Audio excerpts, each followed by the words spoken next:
Hello everyone. In my second video about my 8-bit computer build, I want to talk about an aspect I got some questions about.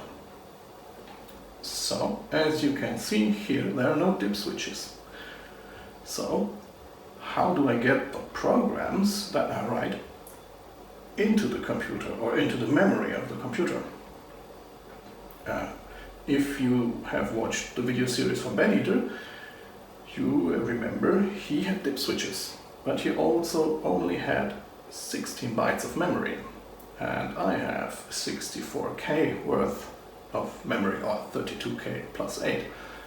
So if I write a larger program, or a couple of kilobytes, and then using dip switches to program it, would be just ridiculously time-consuming, just infeasible.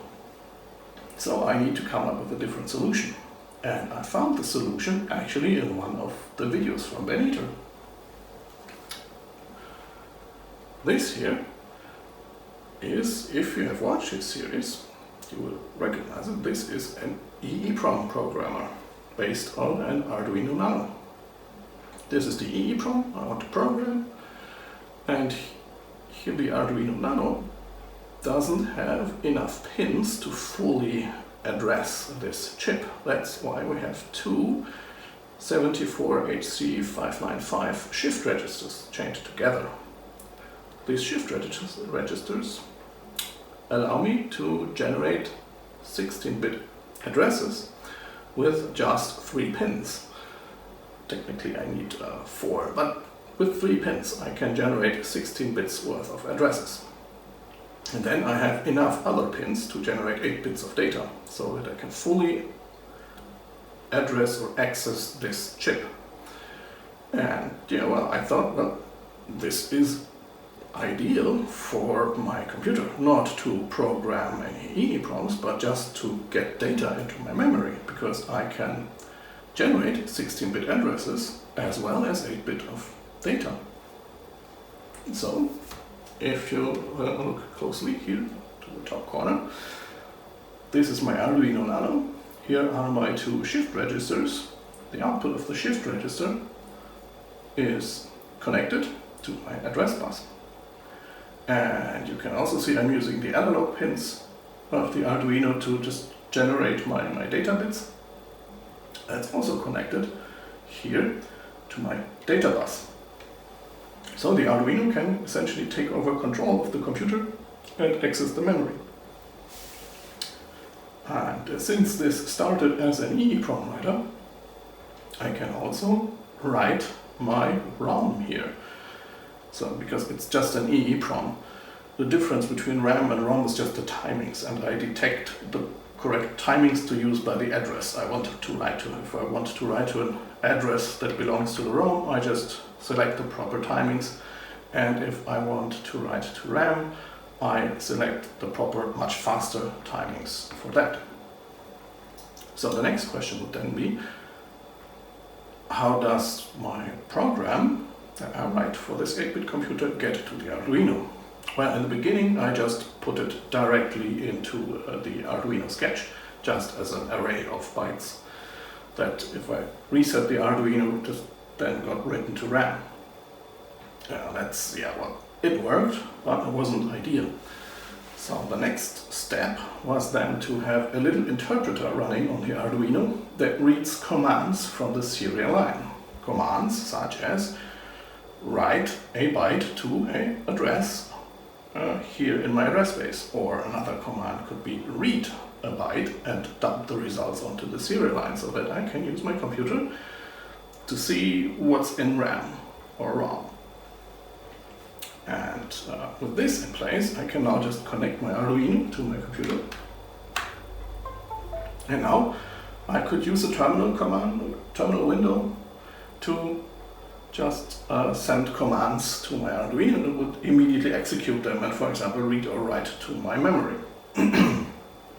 What I also did was, because manually assembling machine code is kind of tedious, I also wrote a little assembler in Python that just parses through my assembly language text files and then resolves all the addresses and labels and variable names and replaces some kind of some smaller commands or macros with the proper machine code that generates the machine code, and also then when it's done generating the machine code, displays it on the console window, but also sends it via serial line in the proper command format to the Arduino.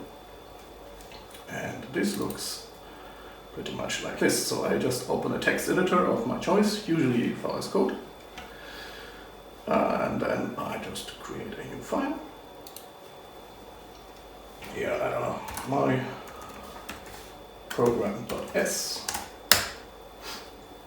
So the first thing I need to do is to specify where the program should start in my memory, and it should start at the first address of RAM, that's hex 8000. So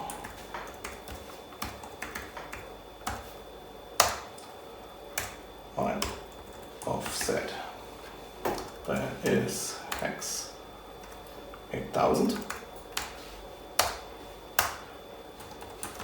and in the program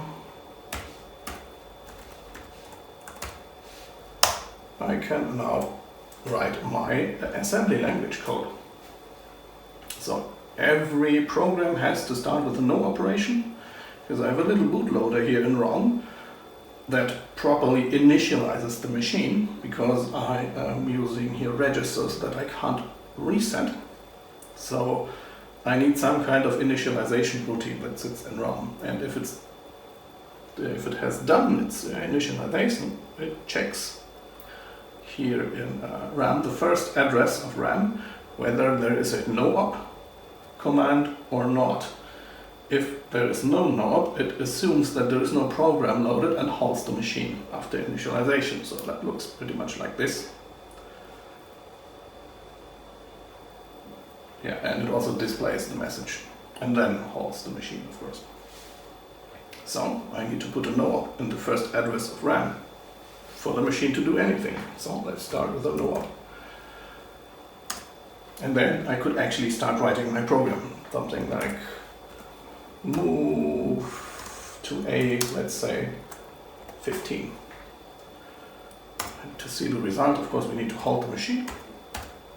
So now I start a build task that just calls my Python assembler compiler that then interprets this text file. It has done it. This is the machine code, it's just 4 bytes, and it already sent it to the computer. So if I reset it, we should see a 15 in register A, and the machine halted. We can now move to B, I don't know, a 17, and then add those together.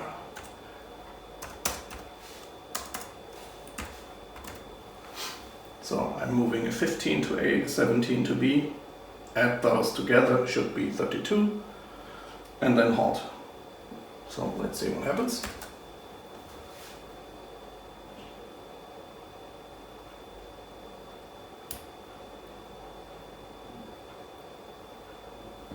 Yeah, so we have a 32 in A, we have the 17 in B. And now I can do right here programs, do different operations. So I can just subtract, multiply, divide, whatever I want. So here, for example, I have a slightly more complicated program that calculates prime numbers. So yes, I've just written it. So now I just hit the build task. It sends over the machine code to the 8-bit computer, and if I reset it, it should now calculate prime numbers, which it seems to do fine. It skips the 2 because the program doesn't look at even numbers. So technically 2 is a prime number, but it skips even numbers.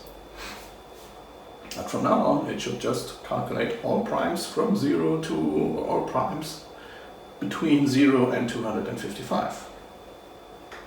So that's how I get programs to my memory.